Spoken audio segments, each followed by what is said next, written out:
নতুন ভোরের বাংলাদেশে এগুলোর পুনরাবৃত্তি না হোক, জোরে বলেন ঠিক কিনা। আমাদের বিশ্ববিদ্যালয়ের ক্যাম্পাসগুলোতে রিসার্চ হোক, উন্নত মানের রিসার্চ, গবেষণা হোক, যেরকম আমরা অন্যান্য দেশে দেখি। যেই ছাত্রদের হাতে কলম লেগেছে ওই হাতে অস্ত্রের স্পর্শ না লাগুক, চিল্লায় বলেন ঠিক কিনা। আমরা নতুন ভোরের বাংলাদেশে বুক বাঁধা স্বপ্ন নিয়ে সামনে আগাতে চাই। এখানে এক রাজনৈতিক দল আর এক রাজনৈতিক দলকে শ্রদ্ধা করবে, সম্মান করবে, এমন নেতা আমরা চাই যেই নেতা অসুস্থ হলে আমরা গোটা দেশের জনগণ জায়নামাজ বিছিয়ে মুনাজাতে চোখের পানি ছেড়ে আমার নেতার জন্য কান্না করব, চিল্লায় বলেন ঠিক কিনা। এরকম নয়া রাজনৈতিক বন্দোবস্ত আমরা চাই কি চাই না? এক রাজনৈতিক দল আর এক রাজনৈতিক দলকে নিশ্চিহ্ন করার খেলায় মেতে উঠুক, এটা আপনারা চান? আমরা চাই না। আমাদেরকে সাবধান থাকতে হবে, সচেতন থাকতে হবে।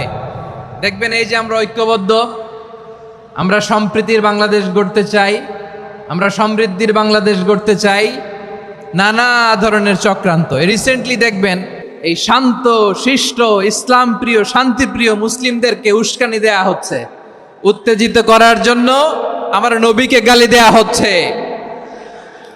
আরশের অধিপতি আল্লাহ রব্বুল ইজ্জাতের নামে এমন অশ্লীল শব্দ ব্যবহার করা হচ্ছে যেগুলো মুখে তোলা আমাদের পক্ষে সম্ভব না।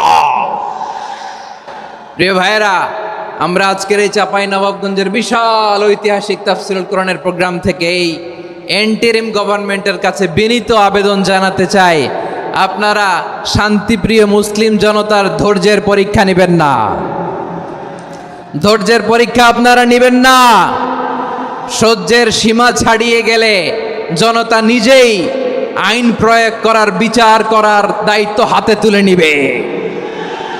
এটা আমরা চাই না। এটা আমরা চাই না, আমরা চাই না। যারা আল্লাহ রাসূল সাল্লাল্লাহু আলাইহি ওয়াসাল্লামের সম্মানকে খাটো করে, আল্লাহ এবং আল্লাহর রাসূলকে নিয়ে কটূক্তি করে, অবমাননাকর শব্দ ব্যবহার করে, অশ্লীল শব্দ ব্যবহার করে, তাদের ব্যাপারে আমরা সর্বোচ্চ শাস্তি কামনা করি। সর্বোচ্চ শাস্তি তাদের জন্য বাস্তবায়ন করতে হবে। বাংলাদেশে ব্লাসফেমি আইন করে, চিল্লায় বলেন ঠিক কিনা।